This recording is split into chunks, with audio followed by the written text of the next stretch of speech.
specialized skills the terrain of their station demands.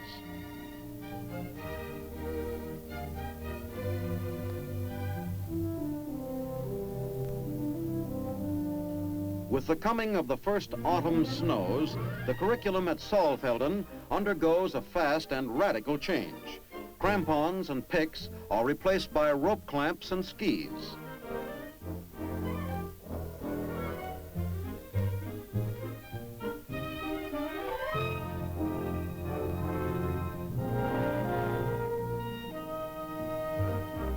At the end of the training cycle, the trainees will feel as at home on the waxed boards as in their GI boots.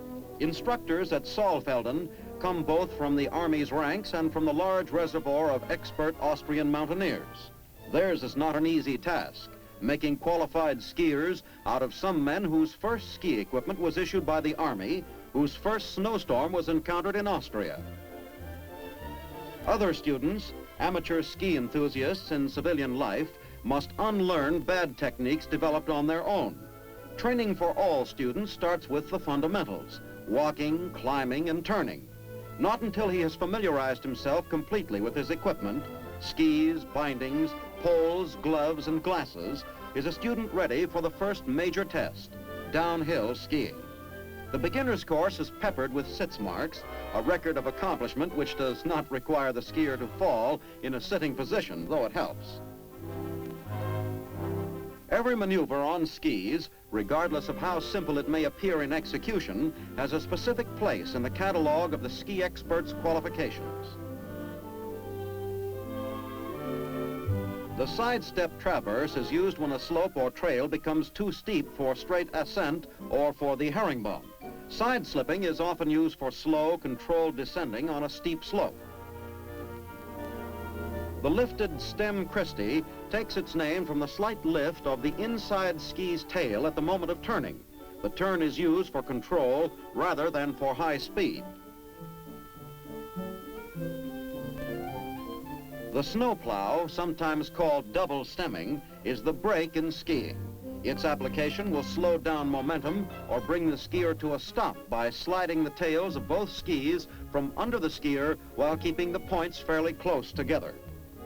Later, the students will master maneuvers like the parallel Christie, tempo turns, the telemark, and jump turns with one pole, two poles, or around both poles.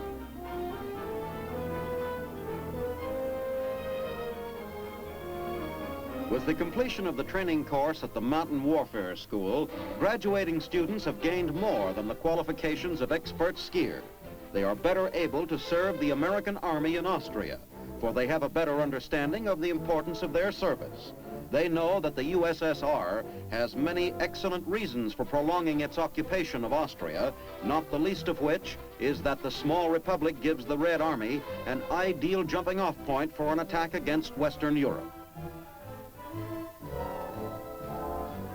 The graduate's diploma testifies that he has special skills to help resist any such aggression and that he is prepared to fight well in the rugged Austrian terrain. One last downhill run tops off the graduation exercises. A few short weeks ago, such a descent would have been a time-consuming and bone-bruising experience for the novice skier. Now, the recent graduate makes the trip with the assurance of one of the world's best-trained soldiers on skis.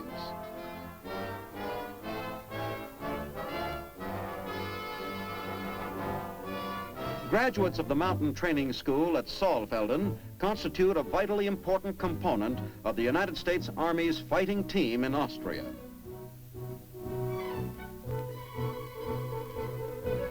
Periodic maneuvers in which attacks from the east are simulated keep the troops constantly alert and offer a preview of what may be expected should the USSR launch its Red divisions against Western Europe. Every U.S. military arm, every infantryman in every company has a specific job which has been laid out in advance. These alpine maneuvers are rehearsals where mistakes may be corrected or where techniques may be improved and perfected before the day when any weaknesses or shortcomings could prove fatal. No corners are cut in these maneuvers. From the instant of the first alert, the operation unfolds with conditions as close to actual combat as possible.